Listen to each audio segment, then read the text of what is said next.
how much of an impact is this winding back of restrictions going to have on you? Well, look, it's a problem, I guess, but, you know, we're still open, Pete. We're not Victoria, thankfully. We've lost a bit of bookings from the bigger groups, tables of 20 and things like that. We've got our restaurant Glass at the Sydney Hilton there, so we've lost a bit of business there. The good thing with our business, we're very COVID friendly. I mean, we've got the digital sign-in. We've been doing that from day one since we've opened. You know, it's one of those things. And look, while restaurants and cafes are opening, I've been to some that are just jam-packing you in. You know, I plead to the people out there in our industry, if we want our industry to stay open, we need to practice this safe process. Tables 1.5 metres apart, sanitisers and sign in properly, do it properly. And I think where these problems have come out of are these restaurants or bars or things like that that aren't following the safe process. Is that because they're trying to make up for lost ground, do you think? Oh, look, probably they're trying to pack them in, which ain't great. And I would have thought, you know, I did go to a restaurant recently here in Sydney and I actually felt pretty uncomfortable with the way it was set up. And I think, you know, people should be saying things about that and passing the word. But, you know, if we all do it properly, we all do it correctly, we hopefully won't go down to a further stage lockdown. Yeah, are you worried about that? I mean, that it feels like there is the real potential for that to happen. Of course, the government watching those infection numbers very closely at the moment. Are you worried about further lockdowns? Yeah, very much. I mean, look, to what happened in Melbourne, I had mates who have got restaurants, got ready, opened up, then 2 days, 3 days later, they're told they've got to close down. I mean, if that happened here, our industry is tough as it is, Pete. You know, the good thing is that the government's doing a good job with, you know, our rents are, you know, being supported, our wages with JobKeeper, which has been dropped a bit, but it's been extended, which is a great thing.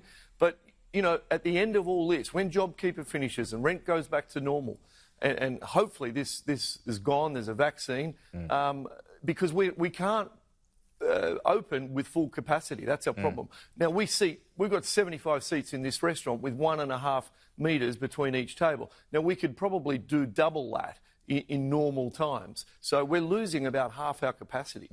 The last time I spoke to you a couple of weeks ago, Luke, on this show, this was just as restrictions are coming back and you're allowed to get business going again. How had things been going up until, you know, today, where these new restrictions are in play? Well, in fact, it's been quite good. You know, we've opened both restaurants, Glass at the Hilton and Luke's Kitchen here in Dank Street, Thursday, Friday, Saturday nights.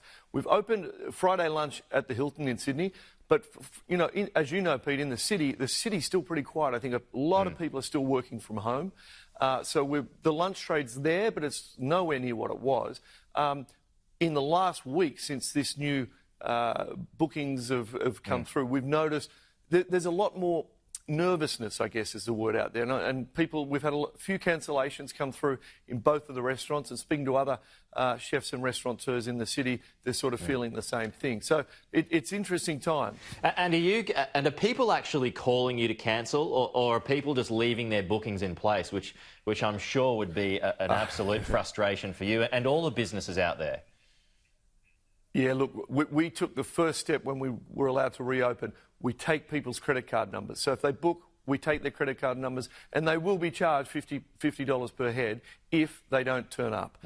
So, you know, what for the sake of a phone call to cancel in any restaurant or cafe, business is tough everywhere, and everyone's going through bad times. So, you know, the courtesy would be great if people did cancel, but that's our policy. If people don't show up or give a minute's notice to a cancellation, we will charge them. OK. Just finally, Luke, I mean, the Treasurer, he's got a fair bit on his plate at the moment, obviously, to try and get businesses going again.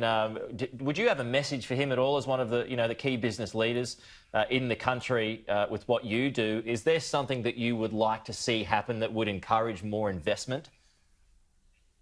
Well, look, I think what they're doing with JobKeeper, as I said, is fantastic. I think in our business, the restaurant business, you know, there's other taxes. You know, there's fringe benefit taxes, there's payroll taxes, which they're reducing by a little bit.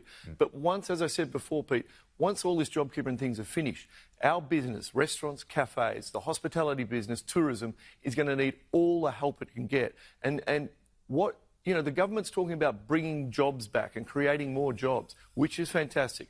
We want to create more jobs by getting apprentices and chefs and waiters and things like that. We want that. So we need restaurants full, we need them buzzy, we need them busy, and that's what we need to do. So if the government can help in any form there by reducing some taxes or allowing cafes to seat outside, and they're probably state government things as well, more tables outside. Governments charge, or the state governments charge for people to have tables and chairs outside in a street. So they're extra costs with their rents, their payroll taxes, etc., etc. So I think we need some serious lobbying on that sort of thing. Okay.